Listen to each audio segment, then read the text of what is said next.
खुशामदीद नाज़रीन, I'm your host अजीम भट्ट और आप देख रहे हैं प्रोग्राम तब्दीली के बाद। नाज़रीन, LGBT ये एक ऐसा कंट्रोवर्शियल लफ्ज बना दिया गया है हमारी सोसाइटी के अंदर। चे जाएगा कि बहुत से लोगों की बहुत से इसके ऊपर दलाइल है, लेकिन असल में इसका मतलब क्या है, ये कौन लोग हैं, इनकी कितनी इकसाम है, ये बड़ा इंपॉर्टेंट सवाल है। क्योंकि हमारे यहाँ एक इस्लामी जमहूरिया पाकिस्तान का जो टैग है उसके तहत एक चीज इंजेक्ट कर दी जाती है, उसका मतलब पता हो या ना पता हो, हमने उसको बुरा कहना होता है, वो एक टैबू बना दिया जाता है। एलजीबीटी जो कि लेस्बियन, गेज और ट्रांसजेंडर्स के राइट्स हैं, उसके ऊपर जो है वो एक तंजीम जो है वो इंटरनेशनली काम करती है। अब हम ये देखते हैं कि औरत मार्च या दीगर मार्चेस के अंदर अगर उनका झंडा भी सिर्फ नजर आ जाए तो सोशल मीडिया के ऊपर एक तूफान बदतमीजी जो है वो बर्पा हो जाता है और उसके बाद जो है वो मुख्तलिफ किस्म के इल्जामात लगाए जाते हैं। और इस हवाले से इंटरनेशनल लॉज क्या कहते हैं, ये एक अलग चैप्टर है। लेकिन सबसे इंपॉर्टेंट चीज जो है वो जानने वाली ये है कि एलजीबीटी के अंदर जो लोग आते हैं उनके जो अपने इंटरनली जज्बात हैं, एहसासात हैं, फीलिंग्स हैं, वो हैं क्या, ये हैं कितने किस्म के।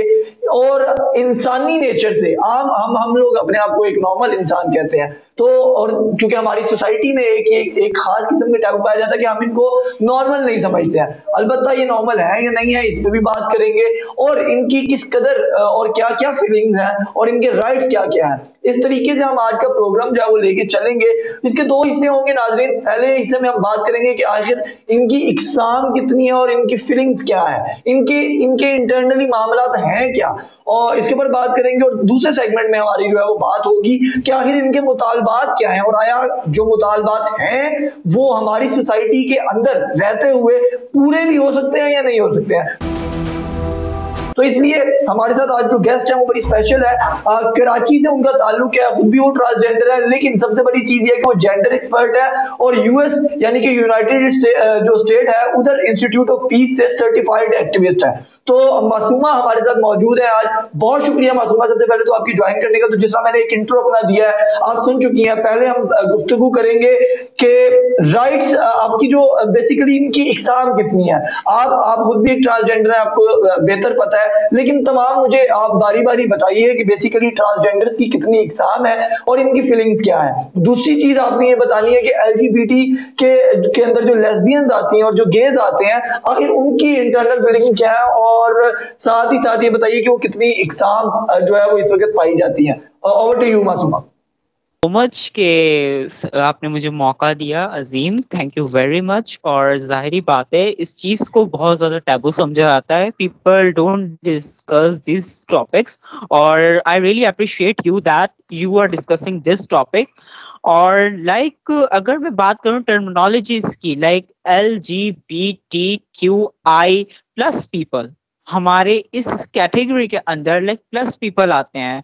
तो अब जाहिरी बात है विद नॉर्मल पीपल, और अगर मैं स्ट्रेट लोगों से अगर मैं कंपैरिजन करूं, there is a huge difference on that. और ये है डिफरेंस के जो, if I talk about lesbian, so I elaborate the term of lesbian. That lesbian means कि a woman loves with the other woman. A woman loves with the other woman. अगर वो किसी और औरत से प्यार करती है तो it's mean a lesbian person. I'm not talking about a sex or these taboos term, because ये बहुत ज्यादा माशरे में कहते हैं ये तो सेक्स करते हैं, सेम सेक्स है, ये है, वो है, फलाना है। अब ये ज़ाहिर है इस सोसाइटी का अलमिया है खास तौर पे। और सेकेंडली बात करूंगी, फिर जो ट्रम आती है, second term we are here is a common example. हमारे बड़े बड़े सेलिब्रिटीज यहाँ पर पाकिस्तान में मौजूद हैं, इतने काफी बड़े बड़े नाम हैं, दे आर गेज। और मैं आपको अपने रिसर्च के तहत बताती चलूं कि काफी ऐसे सेलिब्रिटीज के साथ साथ हमारे सियासतदान और ऐसे ऐसे लोग भी मौजूद हैं, दे आर गेज, और अपने आप को एज अ बाइसेक्चुअल ये लोग सामने लाते हैं।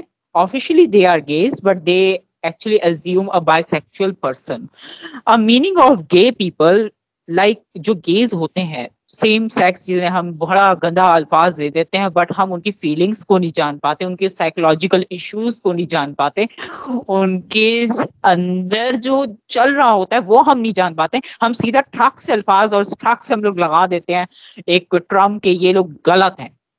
इन द सोसाइटी, हम जिस सोसाइटी में रह रहे हैं, और यहाँ इसको बहुत शेमफुल समझा जाता है unfortunately. In the other countries they are very valuable. If I talk about कि अगर आप बाहर मुल्कों में भी देखें, वहां पे बहुत ज्यादा इस चीज की वैल्यू है और इस चीज को समझा जाता है। तो अब समझा किस तरह जाता है कि पहले मैं डेफिनेशन बता देती हूँ। A love of man to another man, वो किसी और दूसरे मर्द से प्यार करता है, इट्स मीन उसका एक सेक्सुअल पार्ट है, उसकी अट्रैक्शन है, उसकी हर चीज है, यानी कि दिली अट्रैक्शन है, उसका दिमागी साइकोलॉजिकल अट्रैक्शन है। काफी ऐसे लोग कम आउट हुए मेरे सामने, और मेरे काफी फ्रेंड लिस्ट में आए, उन्होंने कम आउट हुए, उन्होंने मुझे बताई अपनी कंडीशन। तो उन्होंने कहा कि लोग हमें समझते हैं कि हम रॉन्ग हैं। मैंने कहा सॉरी टू से, आप रॉन्ग नहीं हो, आपकी थिंकिंग गलत नहीं है। तो जो क्रोमोसोम्स के अंदर जो इश्यूज आते हैं, इस चीज पे कोई डिस्कस नहीं करता। और डॉक्टर्स भी इस टर्म्स को जो होता है यूएन की तरफ से दी गई है, ट्रांसजेंडर, तो बहुत धज्जियां उड़ाते हैं पाकिस्तान के अंदर, क्योंकि हमारे तो जाहिर रट्टू तोता एजुकेशन सिस्टम है, डू यू नो, और हमारे डॉक्टर्स भी फिर ऐसे ही बनते हैं, यू नो। देन अच्छा। मैं अब डिस्क्राइब करूंगी जो टर्म है बी की। बी मीन्स बाइसेक्सुअल, एक पर्सन जो है वो इंटरेस्टेड है एक वुमन के साथ भी, एक ट्रांस के साथ भी, इट्स मीन बाइलिंगुअल और bisexual. Then I am going to discuss about the definition of transgenders. Transgenders के अंदर कैटेगरी के अंदर 3 से 4 डेफिनेशंस आती हैं, जो कि मैं डिस्कस करूंगी, क्योंकि ये मैंने इसको समझने, तो इसको मैं डिस्कस करूंगी। The first thing is that those who don't identify with gender they were assigned at birth, यानी कि जब वो पैदा हुए, लेकिन उन्होंने अपने आप को पाया कि भाई हम एक बॉय हैं, उनके जो जेनिटल्स थे वो पाए गए एज ए लड़का है, डॉक्टर ने कुछ भी करार दे दिया। लेकिन जब वो बाद में जब अपनी ग्रोथ पाई, जब वो बड़े हुए, तो वो एक उलट हो गया।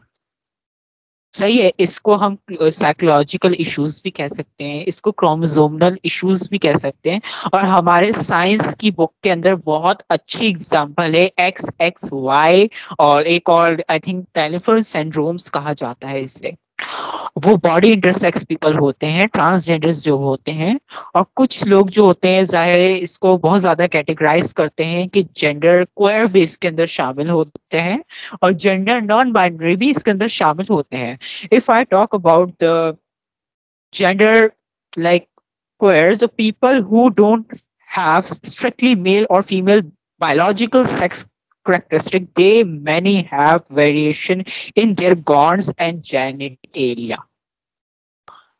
सिंपल अल्फाजों में कहूं तो एक बंदा है कि वो अपने आप को जाहिर है कंप्लीटली, यानी कि उसके पास जो चीज है वो आइडेंटिफाई नहीं कर पा रहा अपना gender.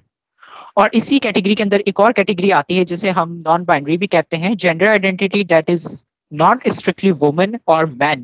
Since gender is a social construct, people who identify as a non-binary might feel like a mix of gender or like they have no gender at all. यानी कि जिनके पास कोई सेंस की शनाख्त नहीं है।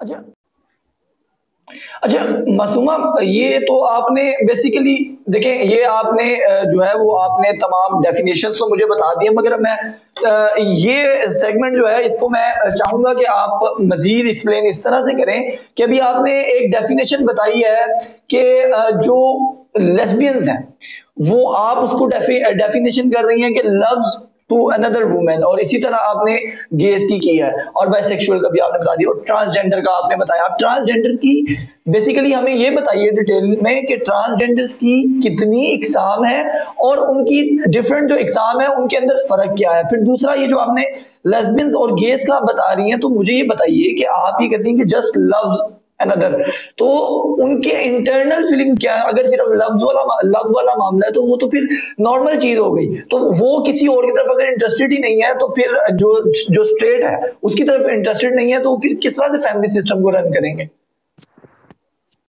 इंटरनल फीलिंग्स की अगर मैं बात करूं, if I talk about the internal feelings, जो इंटरनल फीलिंग्स जो होती है इंसान की, वो अब जाहिर है मैं किसी के हर किसी के जहनों के अंदर घुस नहीं सकती। अब जाहिर है people have different feelings, people have different like varieties nowadays. अब जाहिर है ट्रम्स बढ़ गए हैं, और जाहिर है जब ट्रम्स बढ़ते हैं तो जाहिर बात है यहाँ पे इश्यूज भी जाहिर है डिफरेंट क्रिएट होते हैं। If I talk about the internal feelings, तो उनके internal feelings as a same होते हैं as a normal person, as straight person, वो एज अ नॉर्मल होते हैं। लेकिन इसको एब करने के लिए हमारी सोसाइटी बहुत अच्छी है, मैं कह सकती हूँ, क्योंकि हमारी सोसाइटी बहुत अच्छे तरीके से इस चीज को एबनॉर्मल कर देती है। वो बेचारे कितने साइकोलॉजिकल इश्यूज के अंदर, ट्रॉमा में गुजर रहे होते हैं, अपने पेरेंट्स के अंदर, अपनी फैमिलीज के अंदर। और काफी कम ऐसे गेज होते हैं मैंने जिनको देखा कि जिनकी फैमिली भी उनको डिसोन कर देती है, और लाइक वो अपनी फैमिली के अंदर अच्छी लाइफ नहीं गुजार सकते।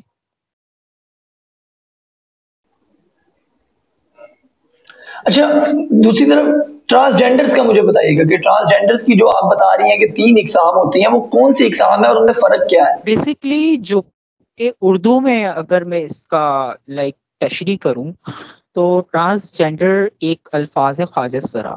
फॉर एग्जाम्पल ख्वाजा सरा की अगर बात की जाए, तो अब जाहिर बात है हमें यहाँ पे इनकी वैल्यूज नहीं पता, क्योंकि जो मुगलाई दौर में जो वैल्यू दी गई थी वो अब नहीं दी गई है। क्योंकि उस टाइम थी जो कि ब्रिटिश लॉ के तहत हमें क्रिमिनल जो एक्ट बनाया गया था उसके तहत हम सबको ये सामना करना पड़ा इस चीज का। और अब जाहिर है ये चीज अब जाहिर है दोबारा, यानी कि वो समझते थे कि इस चीज को खत्म कर देंगे हम इस दुनिया से, और ऐसे लोग कभी एग्जिस्ट ही नहीं करेंगे यहाँ पे साउथ एशिया के अंदर। उनकी थिंकिंग ये थी, और लेकिन वो इस चीज में कामयाब नहीं हो सके। फर्स्ट ऑफ ऑल अगर मैं बात करूं ट्रांसजेंडर्स की, तो मैंने आपको सिंपल बताया कि जैसे एक बच्चा अगर पैदा हुआ बाय बर्थ, डॉक्टर ने कुछ भी कह दिया कि भाई ये मेल है फीमेल है, और उसके बाद यानी कि कुछ भी यानी कि कह देते हैं कि जाहिर बात है वो जब वो बड़ा होता है, यानी कि एक मेल पैदा हुआ, उसके बाद जब वो बड़ा हुआ तो वो एक फीमेल हो गया। और ट्रांसजेंडर के अंदर एक और कैटेगरी भी पाई जाती है जो कि ट्रांसमैन, जिसको इलाबरेट करूं तो वो एक होता है योनिक मेल, जिनके अंदर जो खुसूसियात, वो जो कि सेक्चुअली यानी कि औरतें पैदा होती हैं, लाइक उनका जो सेक्सुअल पार्ट औरतों वाला होता है, लेकिन जब वो होती हैं तो वो अपने आप को कहते हैं कि हम तो एक मर्द हैं, और हमारे अंदर जो सलाहियत है, उनके अंदर जो बॉडी की ताकत है वो मर्दों जैसी है, तो हम उनको ट्रांसमैन कहते हैं। अब यहाँ तीन चार कैटेगरीज के अंदर लोग कंफ्यूज हो जाते हैं कि यहाँ पे जो जैसे अगर बात करूं कि हम लोग बॉडी इंटरसेक्स होते हैं, बॉडी इंटरसेक्स का मतलब होता है कि बॉडी के अंदर जो क्रोमोसोमल प्रॉब्लम्स नहीं होती है, ये मिक्सिंग होती है, और जाहिर है क्रोमोसोम की चाल मटाल कभी भी बदल सकती है, कभी भी कुछ हो सकती है, तो जाहिर है that is not a big issue. और जाहिर है मेडिकली अगर मैं इस बारे में बात करूं तो XXY क्रोमोसोम्स के बारे में कहना कोई गलत नहीं होगा।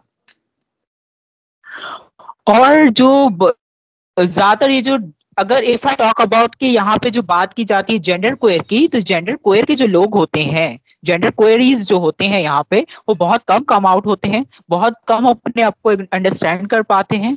काफी लोग ऐसे कहते हैं तो फिर उनको बहुत ज्यादा एबनॉर्मल समझा जाता है। पाकिस्तान के अंदर ज्यादातर मैंने देखा है, ज्यादातर जेंडर क्वेयर पीपल को बहुत ज्यादा एबनॉर्मल तरीके से उनको बिहेव किया जाता है उनके साथ, और बहुत ज्यादा उनका मजाक उड़ाया जाता है। That is really bad and Pethick and wrong.